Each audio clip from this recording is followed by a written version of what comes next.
Hari ini, kita tidak hanya akan bicara soal sampah atau polusi secara permukaan. Kita akan melakukan rekonstruksi epistemologi.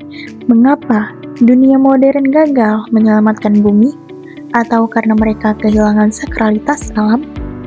Islam hadir dengan dalil syara, bukan sekadar sebagai anjuran moral, tapi sebagai fondasi hukum dan tata negara yang progresif.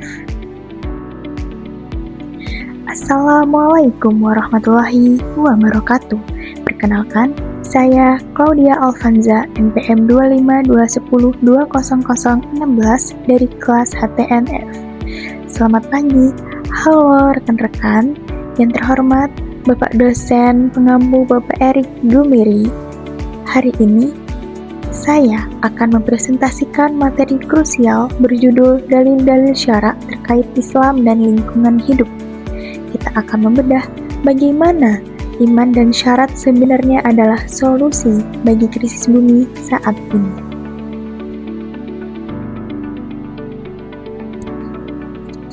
Lihat, angka ini 3.472, bencana di 2024, mayoritas adalah bencana hidrometeorologi.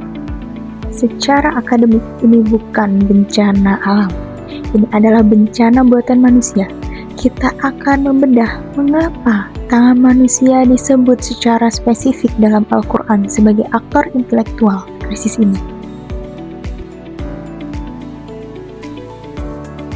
Dekonstruksi pandangan dunia. Krisis ini berakar pada pandangan dunia yang menganggap alam sebagai mesin mati yang bisa dieksploitasi tanpa batas. Islam menawarkan teosentrisme, alam adalah subjek sakral.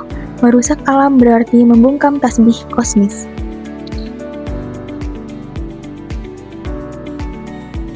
Hak makhluk non-manusia dalam Quran Surat Al-An'am ayat 38. Allah menyebut hewan adalah atau umat seperti kita. Ini adalah pengakuan hukum bahwa hewan dan tumbuhan memiliki hak eksistensi intrinsik, bukan sekadar komunitas ekonomi.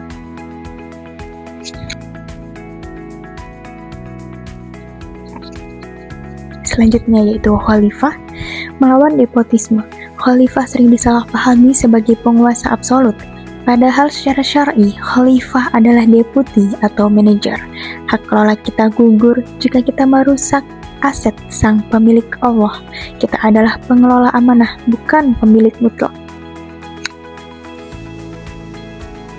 Selanjutnya kita akan membahas mengenai mizan dan batas daya dukung. Quran Surat Ar-Rahman bicara tentang mizan dalam kurung atau disebut juga dengan keseimbangan. Dalam sains ini adalah homeostasis. Islam melarang tughyan, melampaui batas daya dukung bumi. Kita tidak boleh mengambil lebih cepat daripada kemampuan alam untuk pulih.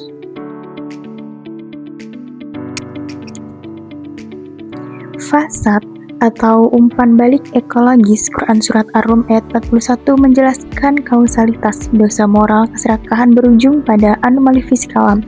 Banjir dan kekeringan adalah cara Allah membuat manusia merasakan dampak perbuatannya agar mereka melakukan pertobatan ekologis. Anti-komodifikasi air. Nabi melarang boros air meski di sungai mengalir. Ini adalah kritik tajam terhadap hukum pasar sekuler yang memprivatisasi air. Air harus tetap menjadi milik publik.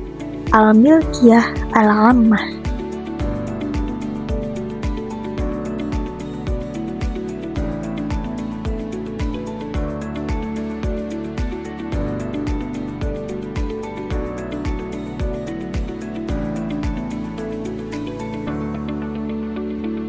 Regulasi hima dan haram. Secara historis, Islam mengenal hima, yaitu kawasan lindung yang dilarang untuk ekstraksi. Ini adalah dasar hukum positif bagi taman nasional dan moratorium tambang di hulu sungai. Saya mengusulkan hifz al-bi'ah, menjaga lingkungan sebagai pilar utama. Bagaimana mungkin kita menjaga hifz an-nafs jika udara kita beracun? Lingkungan adalah prasyarat mutlak eksistensi agama. Implementasi kebijakan. Gunakan kaidah fikih la daroro wa la diroro. Jika sebuah industri merusak ekosistem, negara memiliki otoritas mutlak untuk menghentikannya tanpa kompensasi demi kemaslahatan umum.